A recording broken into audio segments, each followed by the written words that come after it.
Hello and welcome to the gaming podcast here on AVForums. It's the month of November. I don't know where the year has gone. Fellas, we've got so much to talk about. Joining me this month, of course, is Mark. Hello, Mark. Hello, Steve. How have you been? Not too bad, can't complain. Excited for new consoles? Always excited for new consoles, always excited for new gadgets. Also joining me is Leon. Hello, Leon. Hello. How are you? I'm good. Just like to confirm we are coming through at 1080p for anybody who's wondered. We're not slumming it in 720. We're pushing the full power of this podcast. Yep. All good. And also joining me, hot from a pre-release little... Is it a show or event? How should we describe it? An Xbox One event in the centre of Leeds. Steve, how you doing? I'm good, thank you. Also joining me is Ben. Hello, Ben. Hello. Enthusing about Gravity off air earlier. Oh, fantastic. Yeah. Should everyone go see it? Everyone should go and see it immediately after the end of this podcast. I'm going to go see it tomorrow. I don't like the cinema, and I really, really hate 3D. But it's the first time I've ever sat in the cinema and thought, I see what people are saying now, like the magic of cinema, what the point of sitting here with these other people and this huge screen is. And the 3D was great, and I've never even found it tolerable in the past. It was just one of the best kind of film experiences I've ever had. I mean, it doesn't make it the best film I've ever seen, but in terms of the way I felt about being there, it was just incredible. But space lends itself to that absolutely, perfectly, yeah, though, of course. because you're not working on different planes. So you can just have something come straight towards the camera, and at no point do you say, well, why in the hell is the camera there? It just works perfectly. Plus you got this kind of, background to it and everything. No, that's... The only thing that puts me off is that there were long periods, it was kind of like silent for a lot of it. There are periods of silence, yeah, there are. Yeah. But they use sound quite well because like space generally not amazing for yeah. The acoustics are not so good. They did, it's one of those things where there were long parts of the films where in between just being like, wow, that's amazing, I just could not work out how any of it was done. I was just thinking, how does that even happen? And they play really well with light and dark, and they play really well with the sound and the silence. You've just got to see it. I think it's not really. It's a difficult thing to describe because it is more about the experience than the content of the film itself. Oh, you're making me want to go. I don't want to go to cinema. I hate cinemas. Yeah, I so do I. Cinema. That's what I'm saying. Forever. I hate cinemas. I hate 3D. I really don't like being very close to other people. And I had to do all of those things, and it was great. We're managing to break a lot of the gamer shame. stereotypes today. Cookie clicker, and I don't want to be around other people. We're very sociable beings. Oh, actually, there's one thing there is a bit of a Jamie Angel. I went to see it with a mate actually, and he made a really good point that there's quite a lot in it that feels like it's inspired by video games. And there's a sense of there's a few bits where it goes into a kind of first person perspective where it feels almost like you want to control it. That sense that you're kind of in control but slightly not in control. See what you think when you see it. How long is it? It's an hour and a half. That's not bad. Oh, that's brilliant. No, it's not long. But no, I just hate, like Ben says, I hate other people, and I like being a stereotypical black person shouting at the screen and saying, "Don't go in there," and stuff like that. I just don't like the cinema experience. It's overpriced and it's uncomfortable. It is overpriced. I'll give it that. But I mean, I think that's how I want to see films. I think. I can't sit in the same place for 3 hours without my ass going to sleep. And it ruins it for me. It does. It really, like Dark Knight Rises. Like halfway through, I was like, "This could be the best film on the planet," but all I want to do is get up and walk around right now. Yeah, I think the worst thing about cinema for me is the fact that people were eating around you. I think if you could take that out of the equation, I think it would be a massively better experience for everyone. The world's crunchiest nachos. Well, that's the problem. If there was a bouncer saying, "Right, you look quite annoying, so you're not coming in." Are those Doritos? You planning to take them in? Nah, mate. Sorry. Next. Who sells crunchy snacks at a cinema? That's the thing. Exactly.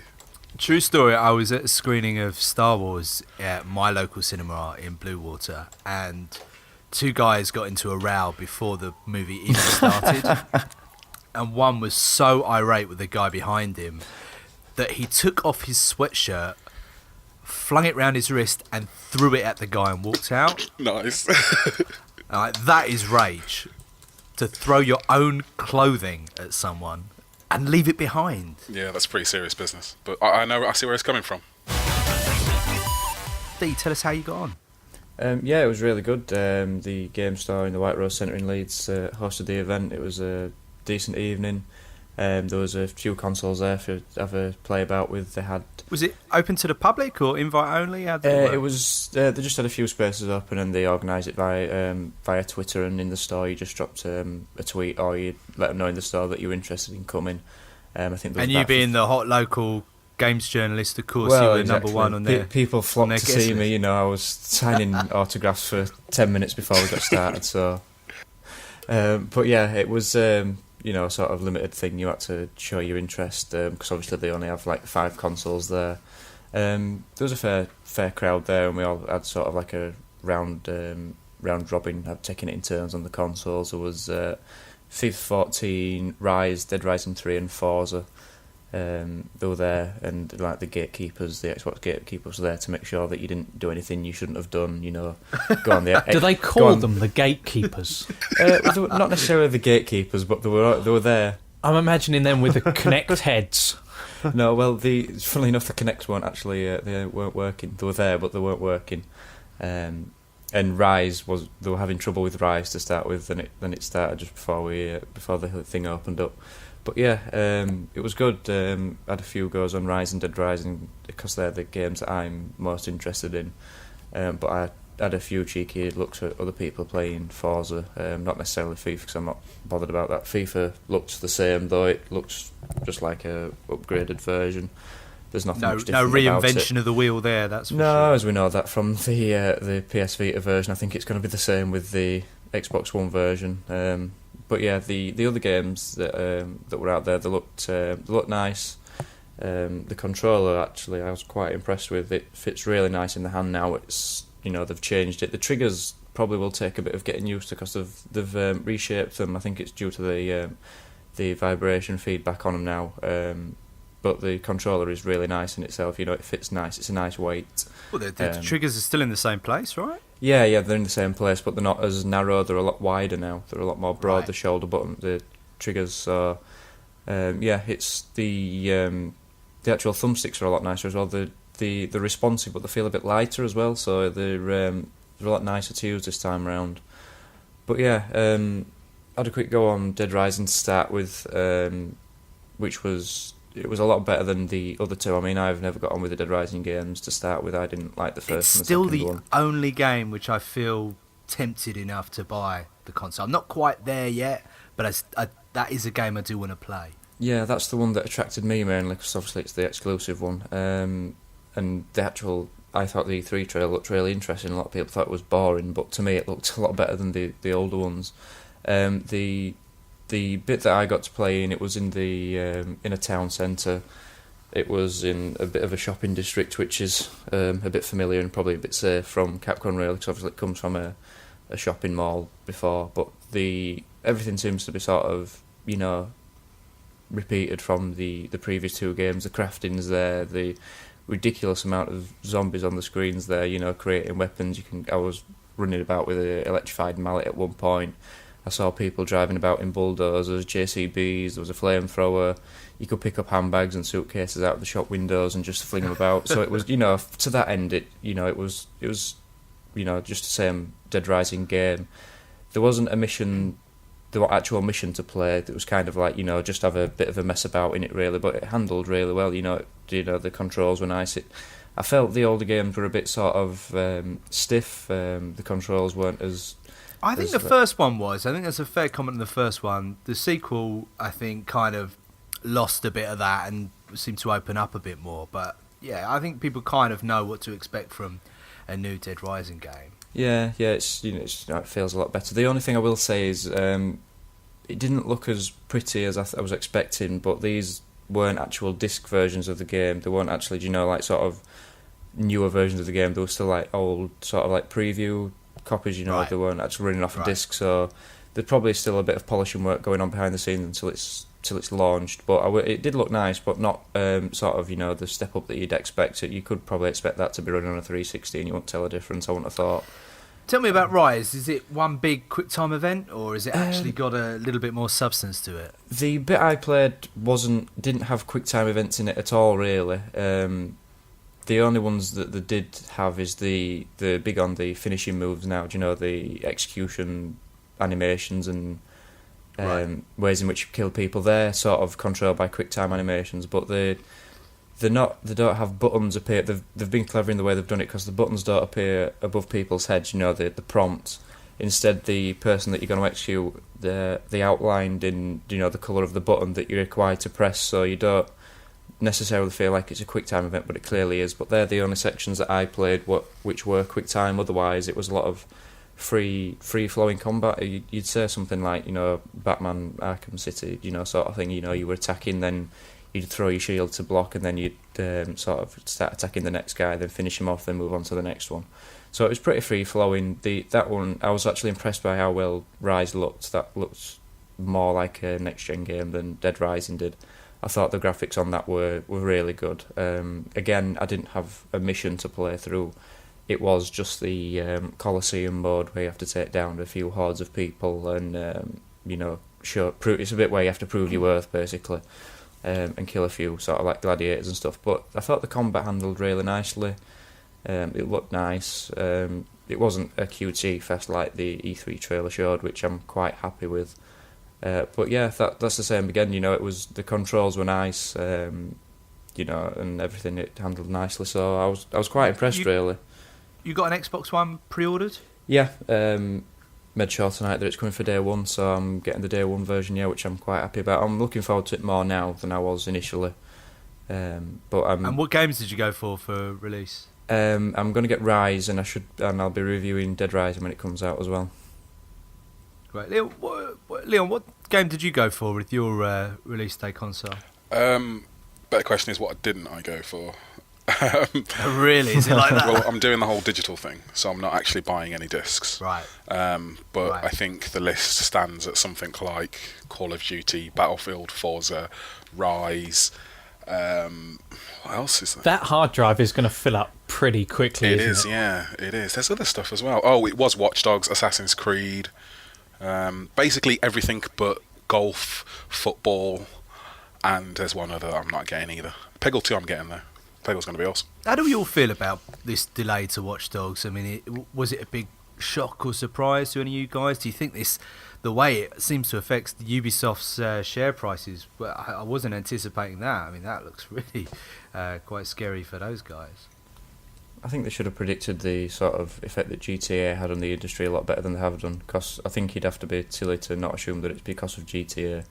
You know, I think there was rumours floating about it's because the multiplayer wasn't as good as they wanted it to be, but I think it's clearly that GTA made a massive splash and people are probably still playing it now, and I think it would have instantly been forgotten. And if you think Assassin's Creed were out at the same time as well, so I think it was the fact that we'll let Assassin's Creed have its time and then we'll release that further down the track when people have forgotten about GTA, they've played Assassin's Creed, then they can have their next open world game out in the market without anybody else really having a sort of similar game in the release calendar. So I think should have been better planned, because it was inevitable that GTA was going to sell as many as it did. Because the news kind of broke literally a few days after we recorded our podcast, where Mark, you were drawing attention to the fact that they hadn't really been that upfront with new content for the game, and it kind of hinted possibly at the fact that it wasn't either A, very good, or B, ready. I think there's certainly an element to that. I also think perhaps they got word that the latest Assassin's Creed would be getting, should we say, more favourable a reception than previously they may have thought, because it did seem almost like Assassin's Creed might be tailing off and then they might be starting this new franchise. And the fact is that early word is that Black Flag looks to be a great kind of pirate sim and less of an open world traditional free running game than a lot of people assumed, and so therefore why cannibalise your own sales? Why risk one doing better than the other when you could push one of those titles back to perhaps a new financial year, and then the stocks will rise then. So I think it's there was a lot of panic over nothing, and ultimately they should have a better game for it. Do you not find it really amusing that every time someone talks about Assassin's Creed, the bad things are when it's the Assassin's Creed game? like the good stuff. Everyone's raving about everything which isn't Assassin's Creed, and they go, "Oh, it only gets a bit rubbish when you have to tail somebody, or listen into a conversation, or climb a building." But the pirate stuff, that's amazing. It's like, but that's not Assassin's Creed. But that's brilliant, though. I think, yeah. No, I mean, can you imagine if they did that with Call of Duty? No, true. And don't get me wrong, I'm back in. Like, I'm buying Black Flag, and I'm looking quite forward to it, because if there's one series that needs to just change it up completely, Assassin's Creed's one of them. But I just find it really weird. I don't know. I think they should have just made a pirate game. So the big story this past few weeks has been ResolutionGate. Mark, do you want to fill us in on this one? You got an article coming up, I do believe. Yeah. Just trying to kind of delve into some of the console rage about it and the like, and what the possible reasons for it are. Basically, with the two big shooters coming out, Call of Duty Ghosts and Battlefield 4, everyone was wondering what resolutions they'd be running at. First off, there were lots of rumours that Battlefield 4 would be 720p on the Xbox One and 1080p on the PS4. That didn't quite turn out to be the case. It's 720 versus 900p.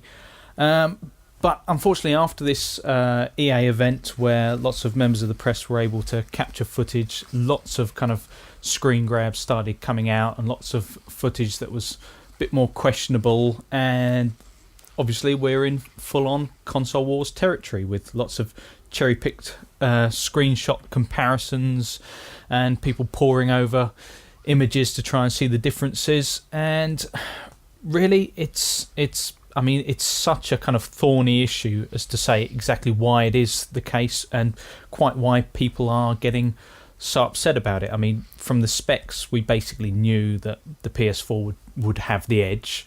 But still, people have got very, very upset about this. Off air earlier, I kind of made myself a promise that I wasn't going to make this about PCs versus consoles, and I'm definitely not going to do that, because otherwise I think Leon might drive down here and clip me around the ear. Careful. As we got all of these new consoles coming out, it's always been sold to us that they were going to be superior graphics, the kind of stuff that we'd been wanting for a long time, and clearly we're not going to be getting that. And I think it's so out of order that people are going to pay all this money for something which is really not too dissimilar to what we're leaving behind, apparently. Am I being knee-jerk? Well, all I would say is, for anyone who's thinking that, go back and look at what Gun looked like on the Xbox 360. It's really easy to forget that there was some pretty shoddy-looking early titles on this current generation, and I think that one of the problems is that obviously the majority of the PS4 titles are going to be in 1080p, but I think it just all points to the fact that Microsoft weren't ready for a 2013 launch. Time ultimately, is going to be the big factor. Even if you consider the difference in power between them, when you've got kind of developers like Carmack and Shinji Mikami saying that basically they were very much comparable. And okay, kind of John Carmack's coming more from a perspective of, he's building space rockets and he's used to seeing the kind of tech that he's playing about with the Oculus Rift. So to them, they would look incredibly similar, even though most console gamers are looking at these kind of differences between them. But time is going to be such a huge factor again. As things go on, no third parties are going to want to produce one really shoddy looking game and then one fantastic looking one. Ultimately, budgets are flying out of, all proportion with what they're getting back. And so I just think that you're going to see more convergence of quality. But yeah, I think you're right there, Steve. It's not quite the same leap, but it was never going to be the same leap just because of the fact that, we went to 3 dimensions and that seemed huge, and we've gone to analog control, and we've, populated screens with loads of NPCs and the like. And so we've really got to start looking at the underlying aspects of gameplay and physics and the like now. I think it's just the lack of openness, I think, is my issue, because graphics don't just start and stop at resolution, 1080p, 720p. There's a ton of other stuff which go into, a beautifully rendered image, and that could be textures, that could be, various degrees of sharpening or softening where appropriate. And if they just came out and said, look, this is the hardware limitations of where we're at right now, and there's going to be so much more added textures and other bits and bobs, the likes you've not seen before, then I think it would be a different story. But it almost felt like they were trying to not pull a fast one, but just be very very careful with what information they put out there. Do you think they should have to do that though? I mean, it's only because we're at the beginning of this new generation and that everybody wants to compare everything and justify their purchases for some reason that we're focusing on this so much. I get it, we want everything to be 1080p, but if you think about it, how many versions of these games are they doing? They're doing Call of Duty on, 6, 7 platforms this time around? It's just a matter of resources and time. And there's a lot of people out there saying things like Infinity Ward are lazy developers, that's in inverted commas, which I think is an awful thing to say, to be quite honest. I mean, these people don't see their families for God knows how many years making these things, and it's not exactly an easy job. And it's all right for everybody to be an armchair developer and say they should be able to do this and do that. You make it sound like they're all locked in a basement. Well, when it comes to crunch times, you hear those horrible stories and stuff. But don't get me wrong, I'm not trying to apologise for it. It is not awful that we're not going to have them at 1080p at launch and stuff. No, exactly. But I think it's just an unreasonable expectation when they've got so many different versions to do. They've got a time limit set to get it out. Like we say, every console generation has been like this. Why are we all surprised that the games look worse at the beginning than when they do at the end? That's how it always works. Yeah, it's very true, very true. But we've got immediate access to screenshots and the like. I mean, before, Christ, the pre-internet age, you'd wait for a magazine to come out, and then you just wait and you see which format they'd actually reviewed it on, or sometimes they didn't even bother saying, and then you just didn't really find out until you actually played. And even then, you wouldn't know how well they've been photoshopped or whatever. Or what compression on any kind of YouTube footage or anything like that. Christ, you'd never be able to tell. But now, if you're playing something, a YouTube clip of 1440p or something, and then you're able to blow it up to a decent size and get a reasonable idea of what you're getting. But like I was saying, it's only the one aspect. The story continues to evolve. Now we've got reports of frame rate issues on the PC for Call of Duty and PS4. They're saying that 60 FPS that we all love the feel of it. That's why Call of Duty is the number one shooter out there, because it feels great to play. In the campaign, apparently, it dips constantly on the PS4, and even in multiplayer, at some points, it dips as well. So, which would you rather have? Would you rather have a low resolution and a rock-solid frame rate, or high resolution and an unsteady frame rate? Absolutely. I think we even touched on that before in a earlier pod. Performance is got to be king. I think even in single player games, you have plenty of guys on the PC that will ramp up the settings on Crysis and just sit and admire it for hours, and I think Joe Public just wants to be able to play the game as well as possible. Yeah, I'm just exhausted with this ResolutionGate thing. Obviously I'm on the forums, so I've read pretty much every single inane post about this for the last 2 weeks, and it's just a non-story. I think that's why I was determined not to bring up the whole PC versus console thing, because people are going to buy consoles if they want consoles, and this is one of the caveats of that. But as you say, over time the technology will be utilised, and people will see the kind of performance that hopefully they crave. But you were standing up for Infinity Ward there. How do you feel about reusing of assets? Do you mean that scene, the cutscene? I do mean that scene, yeah. Do you think that's them reusing it, or I look at it as an homage, but. Well, why don't you fill us in on the story that came out, and we can.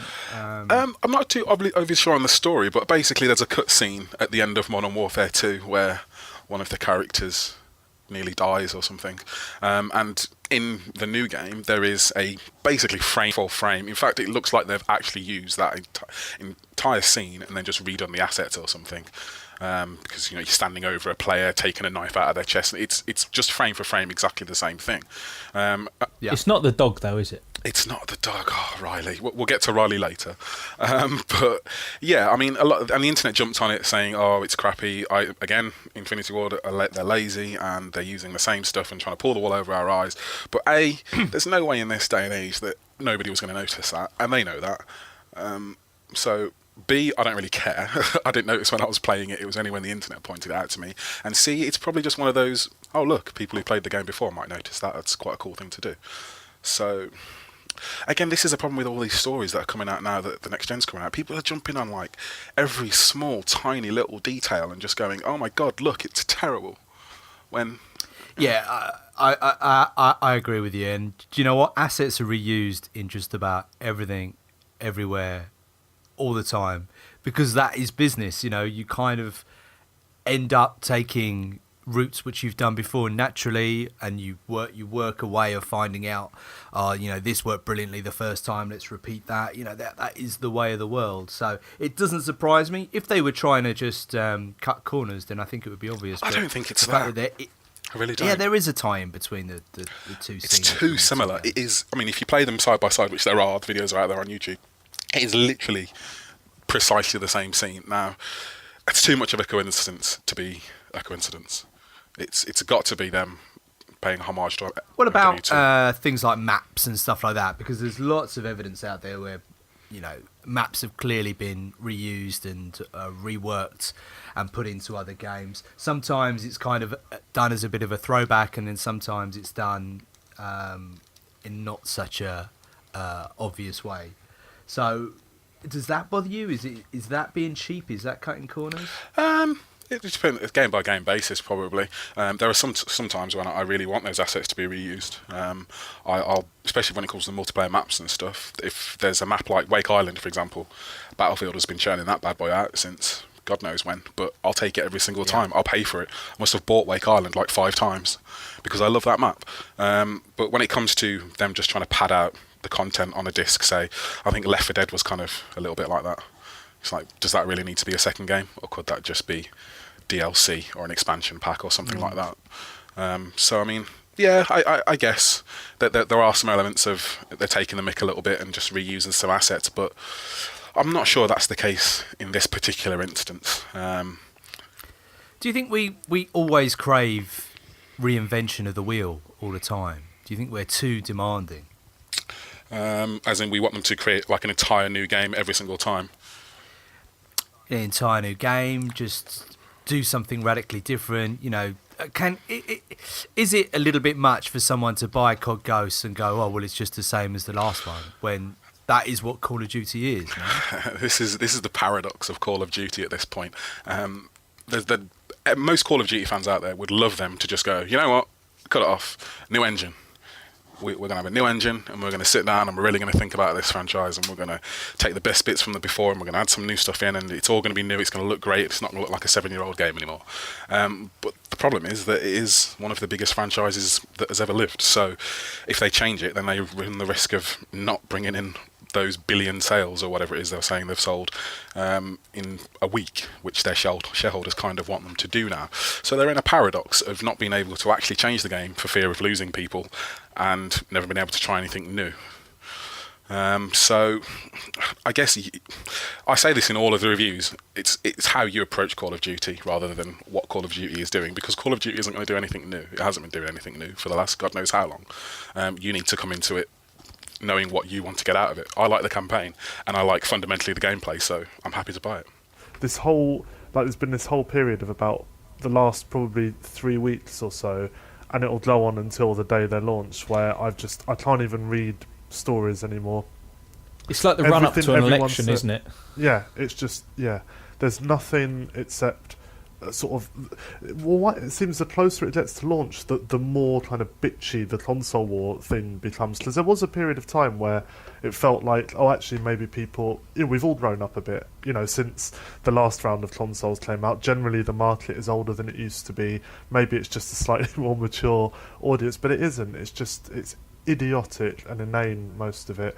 And they'll come out and everyone will rip apart any little flaws or uncertainty they can see in anything at all, and then within 6 months or a year, there'll be a good number of games out for both, loads and loads that are on cross-platform. The exclusives will have come out and either done well or they won't, and we'll kind of just be back into the normal rhythm of conversations about these things, where we can focus on the games again rather than the machines that you play the games on.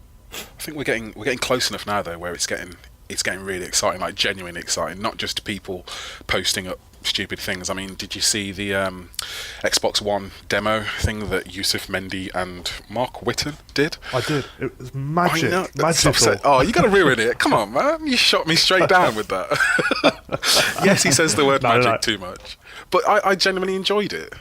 My wife is doing a master's that involves a massive part of it is to do with user experience and stuff, and I made her watch it because I thought I was quite. It's the closest I've been to thinking, I might actually buy one of those relatively soon, but I won't. Yeah, it's what they should have been doing.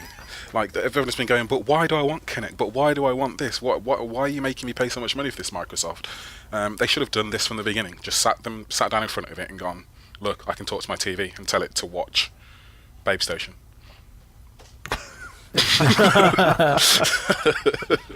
So, can you imagine working within Microsoft though, and having like some really great ideas, and just the amount of red tape and bureaucracy you'd have to burst through to get those ideas heard or even acted upon? It must be a really, really difficult situation. The bigger you are, the harder it is to manoeuvre and act quickly and be agile. So, and is the TV guide even going to be there day one? no, it's not.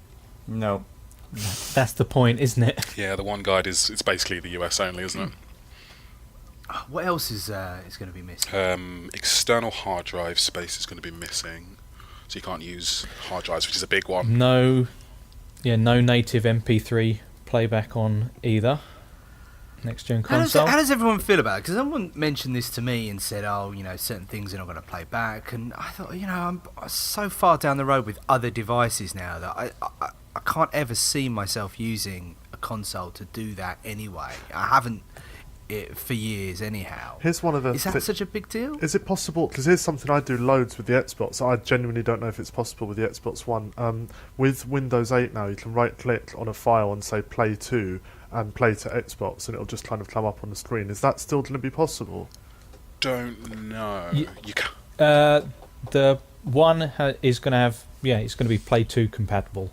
That's how it's doing. Feature, that. DLNA. Basically, the PS4 is not going to have DLNA day one, but the 360 will, but only via Play 2 devices. So you're kind of locked into Windows. But still, neither's going to have, it seems, native MP3 playback. So the idea of just plugging in an MP3 player or anything else that you just want a quick custom soundtrack probably isn't going to be possible. We say that. I used to love that feature where you could actually replace in-game music. Now that, I suppose, would be a kind of loss if that wasn't in there, because that's kind of a step back, because that was a really great idea. I still use that now. I don't know if... that's brilliant. I don't know if you remember me going on about my experience with Mirror's Edge and playing it once through with just the Prodigy's music for the Jilted Generation on loop, and that was brilliant. I loved it. That game is so well suited to that album, but that experience could kind of be gone if that feature's not there. Well, you can stream it still. You can have it on a Windows PC somewhere and have it shared, and then it will view your share, and you can play it that way. It's just not natively on the device, which is how I do it anyway. But will it replace? Yeah. Will it actually play over the in-game soundtrack though? Or will it have to be snapped as the music player whilst you've got the game playing on a smaller screen? Well, if they don't do it the way it is now, that's the issue that a lot of, I think that the whole idea of a custom soundtrack in game is that you replace the in-game music and you don't have any other kind of UI in place. So you do that quite often? I do it every day. See, I'm the only person I've ever heard of doing that. No. Admittedly, it doesn't come up in conversation very often. I've got to be honest, I know I'm going to damage my credentials. I don't even know how to do that. What? Ah, dude, you're missing out. How do you do it? You just press the middle button and then select music and then choose your song. You and off you go, yeah. Because I think I just have the Vice City radio stations playing over every single game. I think I'm intrigued brilliant. now, Ben. So what are you looking to play, and what are you looking to play it with? I was thinking I was going to play Batman Arkham Origins multiplayer with sort of Madonna. What? Madonna? Like just 80s, like really sort of 80s, just Borderline. like the most 80s music. I think I'd have Like a Prayer, I think Lucky Star. Lucky Star, and in fact, I think Material just Girl. the GTA Vice City soundtrack. All possible. You could be doing this right now. Steve, what game would you pair up with what soundtrack? Ooh, I'm not sure. One Direction and something like Call The of Wanted, Duty, maybe, something like that, yeah. The Wanted, I don't My idols. You're stretching my knowledge now already. Oh, everyone's heard of The Wanted, surely, come on. Who, sorry, what? The Wanted. I think this we is a cue think for we some. just I had think this is our, cue for the tumbleweed moment. No, I don't know how anyone doesn't do that. It's amazing. It's the best feature ever. Mark, who would you pair up with and what? Honestly, I've been playing a lot of GTA 5, and whenever I kind of switch to Trevor, I chuck on a little bit of, maybe a bit of Misfits, a bit of Danzig, that kind of thing. It suits it perfectly. That's pretty cool. good. Yeah, very good. I feel like I've genuinely missed out. Welcome to this gen, Ben. 2 weeks prior to the next gen launch. I really should follow the gaming news more closely. If you play multiplayer, it's kind of essential just to get rid of the people talking. Just play music over the top. I just turn the sound off. And then listen to I nothing. listen to podcasts a lot. But I turn the sound off and then have the radio on. God. Like talk radio. What is it? Talk, What, in LBC? 1995 or something? Jeez. BBC Radio 4, Get the Archers Oh on, my yeah? I quite like listening to Talk Sport while I play games. Classic FM. Oh, I think you're God. lost. I like Talk listening. Sport would make me want to shoot people. Why would you want to listen to that? You've got a bit of Paul Collymore and Hawksby and Jacobs, whatever, Morons, They have a bit of a all chat them. about the football, see what's Oh, what. God, kill me now. I mean, I love football, but I cannot stand any of those guys talking. Stan Collymore just about bearable. What? Anyway. Test match special, that's what you need on. Oh, God. In between One Direction tracks. Yeah, exactly. You know what would have been funny if they called them New Direction? Oh, Steve. Oh. You and your puns. You've really ramped up these kind of dad jokes. Wow. That's a dad joke. Take that, Steve. No, that None taken. listen, that comes from a loving place. But I'm just saying it how it is. So, Leon, Yo. this week you discovered a little gem that has somehow managed to derail this podcast many, many times. I think this must be our third or fourth take now. Cookie Clicker, what is it? How does it work? And where can we find it? Well, if you just Google Cookie Clicker, it'll be the first thing that comes up. But it is basically, is it a game? I don't know if it's a game, but essentially there's a huge simulator. It's a cookie making simulator. There's a huge cookie on the left-hand side of your screen, and if you click it, it makes another cookie. And every time you click it, you get an extra cookie. And then when you have so many cookies, you might say, buy another cursor who automatically clicks a cookie for you. Therefore, you're making 1 cookie per second. Oh, golden cookie, hang on. There we go. And then you can buy things like grandmas and farms and factories, which make cookies at a higher rate, giving you more cookies in a shorter space of time, enabling you to make more cookies overall. Sorry, I wasn't listening. I'm up to 4,200. It's one of those games, and I struggle to call it a game because you're making cookies to make nothing, to waste your time basically. But for some reason, I don't know why, just getting the maximum amount of clicks per second or cookies per second even, and being able to buy another alchemy lab to give you even more cookies, just to see that number of cookies you're making per second go up, is for some reason, I don't know, it tickles that part of your brain which makes you think you're accomplishing something. And it's just addictive. It's just simply addictive. I reckon this is some sort of social experiment Oh, it could be. that someone's pushed down. I there. really wondered about that, whether they were collecting data in a kind of Pavlovian way, just to see your response. Like, how long has this person wasted with this tab? Yeah, open? exactly. They're all sitting there going, he's still playing it. Leon's top of the leaderboards globally. Oh no, there are people Leon, worse tell than them me. how many you're up to. What are you up to? What, cookies in general or cookies per second? Per second. Everything. Per second, it's currently 8,314,671,326.2. Wow. Can I ask a question? Yeah. How's that expressed? Can you actually? Because I don't think I'd be able to tell a trillion just by looking at commas and zeros. I've having played Cookie Clicker for the last 7 days, I can quite easily look at a number and tell you if it's a trillion or so million. It's educational. It's taught him math skills he didn't have before. It's edutainment. That's what it is. Very much so. Are you from the Xbox It's marketing magical. team? It's magical. That joke right there. But yeah, I'm up to like 720 trillion cookies Blimey. and counting. Oh, I can nearly get a shipment. I can nearly get the shipment. See, and that's Steve, me and you started at the same time, so if it isn't a game, let's make it one. How many are you up to per second? 267. Seriously? Yeah. 4,386. Yeah, but I imagine all this time. This is like that time I played Leon on NBA Jam. Oh, let's not do that. No, I'm saying. Oh, that's cold. That's cold. But I imagine that all the time that we've been talking, you've just been sitting there clicking like a maniac. That's why he didn't bloody say anything for the first 15 minutes of his podcast. No, I didn't. He muted his microphone so I couldn't hear the. But yeah, it's amazing. It's a good thing to just leave running as well. You know, come back and in the next morning you've got, I've made like 200 million cookies. I can buy myself 40 mines to make my cookies per second go up. And then you realise... It's got no sound, though. Well, that's a good thing. Can't play at work then. What would you pair up with it? What custom soundtrack? Soundtrack. You'd need something fast. A little bit of Iggy Pop or something Cookie like Monster soundtrack. Urban Cookie Collective. Also, can I defend my honour and say that Ben did not kick my ass at NBA Jam?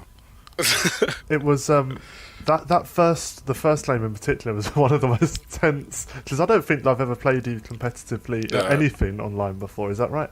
And so we fired up NBA Jam, had a fair amount of trouble even getting to be able to play. Who suggested it? I mean, that's old school, the oldest of school. It was organic. I saw Ben playing it and I was like, you know what? I could play some NBA Jam. Let's do this. Nah, mate, be honest. What you thought was, you know what? I'm going to go and show him. I'm going to go and kick his ass at NBA Maybe, Jam. but then you actually turned out to be pretty good. The first match we played, I won by 1 point. And I was up. I was shooting the ball towards the net and the game froze and said game over. It was just amazing. And then the second one, I was battering you, I think, halfway through, and then in the end you won by about 6 points. Yeah, it was a good comeback. Every 3 point. Anyway, so I think at some point what we should do is we should team up.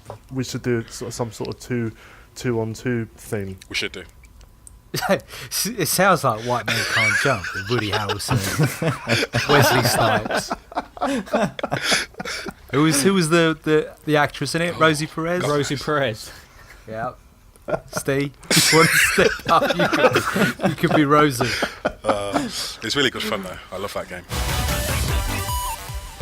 Just before when we come to finish at some point, before we do, can someone remind me that I just want to say thanks to the guys on the forum that helped me sort my PC out. Okay. But I can do it right. You want us to remind you to thank someone? Yeah, because if I forget, I'm gonna be annoyed with myself. So I'm just putting it out there. So come after him. I'll write it here. Say thanks. Tell us about your update. I'm interested. How did you upgrade? Well, what really? Do you want me to do this now? Oh yeah, let's do it now. All right. So I was sitting around the other day and I was thinking, next gen's coming out. I'm not having any of that at the moment, so maybe I should. I want to spend some money. Maybe I should do something with the PC.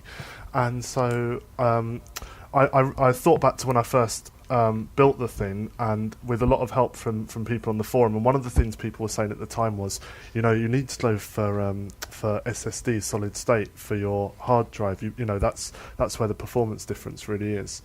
So which I didn't do at the time because of money. So I thought, all right, I'm going to do it now. So I did a bit of research. I had loads and loads of help from people on the forums who must just think I'm a total idiot, because some of the questions I was asking were pretty basic, I think. But I think was it IV Fanboy and Chocks especially were amazing. Like, taught me through everything that I would need to do. So I picked up the SSD. I put it in the PC. I installed Windows 8 on it at the same time. You picked it up? You went and collected it from a shop? No, I bought it from Amazon. But I'm I was going to say, no, you shouldn't. Yeah, but you shouldn't be buying PC parts in a shop because A, you're going to pay more, and B, I don't know where you would even go to do that. Or at least not in my town anyway. But I've got a PC World down the road, but they. Well, okay, right there. Stop now. But There you go. I've never Done. had Do customer that. service like it from anywhere else. It's pretty special. So at the same time, I decided to update to Windows 8 because I don't know if you remember, but when Windows 8 first came out, for a short amount of time, they were offering a £30, I think it was, upgrade, so you could buy a license for it for relatively cheap. I remember, yeah. I bought it at the time, but never used it. So I fitted the SSD. I've used my old hard drive as a second drive, and I've installed Windows 8. And honestly, it is so fast, this computer now. It boots up in seconds, and it goes from kind of off to usable within I don't know, within a few seconds easily. And you click on any application, it just opens. Even those crappy the Office applications, like you can open Word or Excel or even Spotify, which I've always found to be quite a slow opener. Everything is just super fast, really speedy. I like Windows 8. I've been using it for a while on a laptop anyway, and I'm generally just really delighted with how it's turned out. It was a good little investment. Windows 8 or 8.1 or 8.1 it is, yeah. I think it's a really important part of modern computing, and having a good experience. Change your boot drive. I mean, I don't think there's a massive benefit for games. If you play Battlefield or something like that online, then okay, there's a chance you'll probably be in the map a few seconds before everyone else, but otherwise it's just a nice thing to have for everyday computer use. So yeah, I mean, I've been absolutely delighted with it. Good stuff. Well, nice to hear everyone was being helpful. Yeah, they were amazing. Everyone in the PC forums, I love you all. So as we just about bid farewell to one generation and welcome in the next, we all looked back on the games of our generation, and Leon, you've collated them into a little article that's about to go live on the site. We're not going to give too much away, Yeah, are no, I we? mean, I was thinking maybe we could talk about ones that didn't go in. Or is that giving too much away? Yes. Because then we No, just to get it off your chest, is this... Well, maybe somebody, Very few not handshakes. making any judgments, perhaps made it happen that Mass Effect wasn't in there, Yes, listener, the deliberation process was quite a tense and Several keyboards and almost, screens were broken in the process. Yeah, let's just say there were a few interesting messages in that thread that we were having. But yeah, we by the end of it, we have come up with a list of 10. It should be up, hopefully, by the time this goes up. But we all have something, I think, that has been left out of there due to not everybody agreeing. Because, it's not just a list for each of us, it is a cumulative list for the entire team. So you are going to miss out on a few things. And for me, personally, the big one that's missing off that list is Mass Effect. Yes. And I don't see how you cannot say that Mass Effect isn't one of the greatest games of this generation. As far as storytelling, it's just absolutely spectacular, and I'm really gutted that we didn't put it on there. But there we go. I think that was the most fascinating thing about that whole process, is that we all kind of had to concede a little bit of ground, and a game that we all probably felt that actually we could probably mutually all got together and said, yeah, it deserved to be in there, didn't make it in. You know what? We ended up, though, to be fair, there were lots of things that didn't obviously make the list because it has been a great generation for games. But we did kind of end up with a list that we generally agreed on had the best of any given genre. So therefore, we otherwise we would have ended up quite heavy with things like we would have thrown in quite a few roleplay games have really come on this generation with Oblivion and Skyrim and Mass Effect. Fallout. Fallout, yeah, exactly. So therefore, it had to be kind of distilled down to which we thought was kind of the best example. Because otherwise we would have had such a lopsided list. For clarity, do you think we should explain the process, how we reached the highly scientific method? I'd say keep it secret.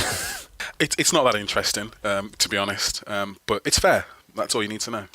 And blood was shed, quite simply.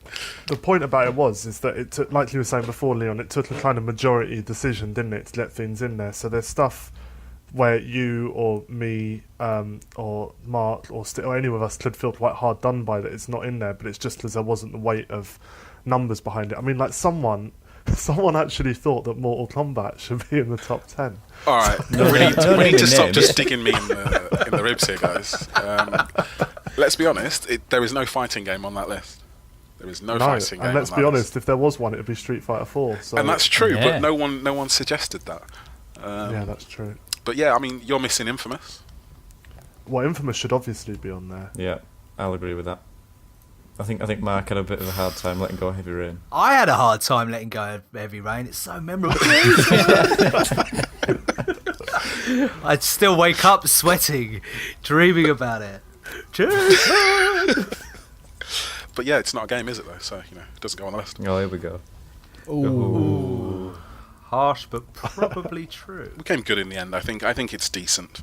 I think it's a decent list, and I looked down that list, and aside from a couple titles that I wasn't particularly happy with, I would be. Were these titles perhaps on the PlayStation 3? Look, I'm not going to perpetuate this persona that you all seem to be trying to pigeonhole me into. But yes, the PlayStation title should be on there. Good job of that yourself, mate. Mark, you'll be pleased we got one Wii game in there. Yes, good. It needed something. You can't have the biggest selling console of a generation not having any game in there. Oh, you're still wheeling that out? Yes, I am. Well, Steve, to be fair, one of us didn't quite go along with the number one on the list, and I really think that you've got a bit to answer for when we can talk about what number one is and why you don't think it should be there. Do I need to prepare my my statement for next month? I think so. But after shooting down Mortal Kombat, Mass Effect, and then almost shooting down the number one, I was ready to come down there. I think everyone shut down Mortal Kombat there. I don't think I were on my own on that one. No, this is true. And when a certain shooter that I am quite enamoured with was in question, I was bleeding from the nose a little bit. I stuck up for that one, so... Yeah, that's good, but Which shooter are we talking about here? Mass Effect 2?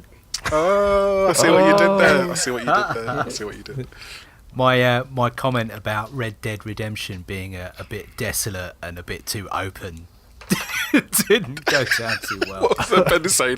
That's like saying Mass Effect has too much space. Space in it.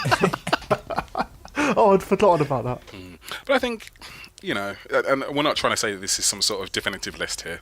It was just a fun exercise to go through and see if we could kind of come to something that we would all agree on. Obviously, our individual lists would be massively different, and every reader will have a different list as well. But it's just fun to do. So, Leon, that article is going to be available fairly soon?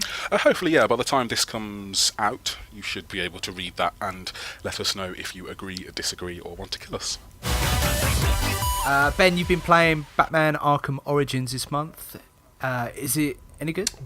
No, I didn't enjoy it at all, in short. So the most interesting thing about Batman Arkham Origins is it's a kind of study in how it is that very minor things that might seem like quite minor attention to detail can be the difference between something being fairly sublime and just being completely awful. So it's not Rocksteady anymore that are developing it. It's Warner Brothers Montreal, I think, but I'm going to need to check that now because I'm completely unprepared for this. Sorry, bear with me a second.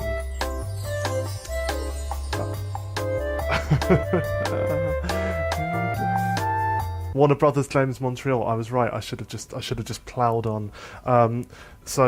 It's not Rocksteady developing it. This claim is a prequel to the other two Arkham claims, but it's not actually an origin story of Batman. It's set a couple of years after he starts fighting crime. If anything, I guess it's perhaps an origin story either of the series or of the relationship between Batman and the Joker. There's some fairly interesting ideas in there. At the start, the premise is that it's Christmas Eve. Batman has a bounty put on his head for $50 million or something. So eight assassins come out of the woodwork to try and kill him and get the money. But the gameplay itself, it's got all of the same bones as the previous two, the same kind of fluid combat system and the stealthy bits and the detective bits, but none of it seems to fit together properly. And there's something about it, it's something I'd try and get into in the review. It almost feels like the world wasn't quite designed right for Batman. So when you're in the city itself and you kind of leap off a building and glide, and you would expect that the kind of distance of your glide would just take you to the next building, you tend to just kind of smack into a wall. Or when you jump and you don't quite get to the ledge that you need to get to, or when you're fighting and suddenly you're in the middle of that kind of really beautiful, almost rhythm game style routine that Batman does, where he leaps about from enemy to enemy. Suddenly you take a swing and you hit nothing. It's just thin air, and it's just those little details like that that really undermine everything about it.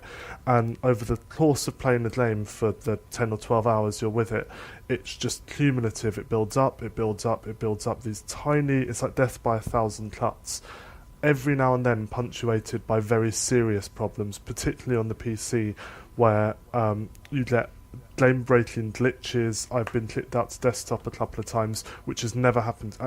Since I've been playing on PC, has literally never happened. I've been quite lucky. It's just a real case study in how to take something that works well anyway and make it not work anymore. It's hugely disappointing. The story at the end has no real kind of... There's nothing there to be particularly memorable, or to be particularly interested in. And ultimately, I think it really is not just a bad Batman game. I think it's quite a bad game overall, and I would really say that people think twice before they buy it, especially if you're looking at full price at the moment. Yeah, I've got to say they never really captured my imagination, those games. I thought the first one was quite cool and different. I enjoyed it, but I never felt the need to leap into the second one. I feel no desire to go into this one, especially not after that glowing review. Yeah, I'm a massive fan of Arkham Asylum. Actually, I think it's one of the best games of the generation myself, and I preferred it to Arkham City, although for me that's really just a matter of taste. I would never take issue with someone saying that they preferred Arkham City. Either way, whichever one of those two you like, or if you like both of them, it's just it's not in the same league at all. Two other massive games came out this month, and they are, of course, Call of Duty and Battlefield 4. Leon, you've been playing both of these games? Yep, as always. So Call of Duty, you're going to do a review on the 360 and then update it for the Xbox One later in the month. But give us your first impressions so far. Well, I've completed the campaign. As always, I always battle through those in usually the space of a day. Which and it is pretty much is what it is. They've gone as far as they can without changing the engine, which is to say they've given it completely new characters, all new scenarios and everything. They've pretty much wiped the slate clean as much as they could do, but ultimately underneath it all, it is still Call of Duty. And the multiplayer, I've been playing a lot of that. Again, it's much more of the same, but the subtle tweaks they've been making, I mean, every Call of Duty multiplayer at this point turns into a greatest hits of Call of Duty, where they take out one thing and add another. Last year it was like pick 10 and stuff. This year there's less of a reliance on airstrikes and stuff like that. I mean, they're still there, but I'm really not noticing a strong domination of air superiority or anything like that. And they've added in some stuff like squads, where you level up more than one character at once now, so you have to go through the unlock procedure multiple times, which a lot of people were doing anyway by prestiging up to 10 times and stuff, but now you can do that by creating an AI squad which you can send off to go and battle other AI squads, or you can play with your AI squad against another person's AI squad, and stuff like that. So I mean, I'm still yet to formulate my final review opinion on it, and the review will be up as soon as possible, but largely it is what it is, with some nice new changes. Yeah, the PC version's had its ups and downs, I think. They're patching a lot of the problems, and hopefully that'll all be solved in the next week or so. And I might jump in, because I can't go without picking up a new Call of Duty game. It's kind of like a habit. I'm definitely not going to go on consoles, I think, this time round. But, you know, it's COD. More of the same, and I mean, and that's it. And that's not to say it's not bad. I mean, I've been playing the two of them side by side, and I've been sort of just letting myself gravitate to whichever one I'm in the mood for. And I do honestly tend to go more towards Call of Duty, simply because it's much more of an easier jump in, have 10 minutes of absolute action, and then jump out again. Whereas Battlefield is more of a sit down for an hour and play with a group of friends or something like that. They're very different experiences. So you touched on Battlefield there. You've been playing that on the 362? I have been playing that on the 360. Same again. How's it work? Is there some kind of scheme where you can buy on the 360 and then upgrade to the one, or is it just buy it twice? For Call of Duty, there is exactly that. If you buy the digital version off the marketplace for £50, you will then be able to buy the Xbox One version for a discounted price of something like $9.99, I believe, when that comes out. Battlefield, not so much. Game is offering a trade-in where you can trade in the retail version of the 360 copy for £40. They'll give you that trade-in value. So essentially, you will be buying the new version for about a tenner or something like that. And that same system is working on Call of Duty as well. And, you know, more of the same on Battlefield 4, I guess. Kind of. Battlefield 4 is a more interesting one for me, because the campaign, I mean, nobody's playing the campaign, let's be honest here. No I one's never picking. played the campaign on Battlefield 3. No, but I'm one of these people who really likes campaigns in shooters, and they just keep disappointing me with this campaign. I mean, we've all seen the Fishing in Baku gameplay, which is the first level, and it's on with the Annie Lennox song, and we spoke about it on a podcast at some point. We've all seen the Fishing in Baku bit of the campaign, which is the first level. And that was really awesome. It had the cool Annie Lennox song in it and everything, and it really was a good chunk of the campaign. And there is nothing like that in the rest of the game. It's much worse, much more linear, much more boring, and much more meh, basically. So yeah, that's what annoys me with DICE. They could do a good campaign. I really do think they have it in them, and they just choose not to do it. And it's really frustrating. But apart from that, the multiplayer is good. It's still Battlefield. They've launched the same way they've launched every Battlefield game, which is to a storm of bugs and problems, which they will inevitably patch out and improve the game. But as it goes, it's pretty decent. The whole Levolution concept still has a long way to go before it actually sells me on it. I mean, we were talking it's about... good fun. I picked it up, but it's so expensive. Like, I can't remember the last time I spent 54 quid on a PC game. It's so much money. Yeah, and then add 40 quid for premium if you want all the maps and stuff. It's ridiculous. It's so bad. It is pretty crazy, and I'm not sure. I don't know. They've made some interesting changes to it. This Levolution thing, I'm not sure it actually improves the game. I mean, we spoke about the skyscraper coming down in the Shanghai map, which is interesting, but ultimately, when B transforms into the rubble, the visibility is reduced and it's just not an interesting place. They've got several different things like that, like one level floods, so you have to use boats or jump on rooftops and stuff. There's one with a hurricane, so targeting's kind of hard. Now, I'm just not sure. I mean, these are all interesting things to do to change the level, but like in reality, I find myself going, I wish this hurricane wasn't here right now. I think this is one of the things of next gen games, is where you suddenly start trying new things like this. You suddenly realise, wow, we're back at square one of what is going to probably be something very, very cool that we'll, you know, really enjoy in 2-3 years. And it all started here, basically. Yeah, I think I've been trying to process it in my brain, and I think mainly what I've come out with is that all this sort of stuff is that the level design that they're doing is affecting the gameplay, but it's not improving it. When in reality, the gameplay should affect the level design in a way. You know, you should be able to do something to the level which makes it better, not something happens to the level and then it's actually a worse experience to play. Because it looks cool. Oh, look, that boat has crashed into this island. That was cool. But now I can't go where I wanted to go, or there's some sort of detriment to the gameplay which actually makes it worse. I think we can kind of blow up pillars beneath roads and stuff and kind of swallow up tanks and things like that. You know, that is kind of where it works.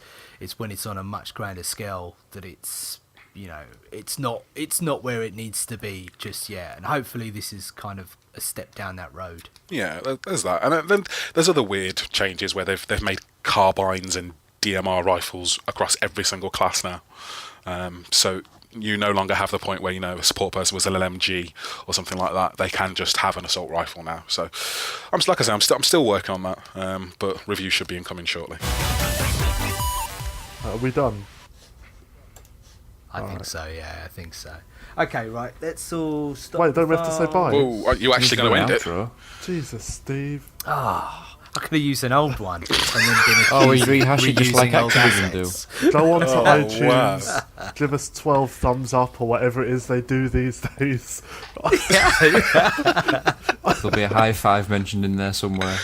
Do you know what? I did go back and listen to some of our old podcasts. Never do that. Never ever do that. We're not improving. That's not what I wanted to hear. We're really not getting any better. Guys, massive thanks as always for joining me on the AVForums Gaming Podcast. I have, of course, been Steve Hill. Massive thank you to Mark. Cheers very much, Steve. Massive thank you to Leon. See you all on the Xbox One. High five to Steve. High five. Such a dejected high five. Well, I guess it's a high five. Then. It sounded like a very limp-wristed high five. Yeah. And a fist bump to my main man Ben. Fist bump. And we will catch you all on the next generation. Yes! Come on. See you all next month.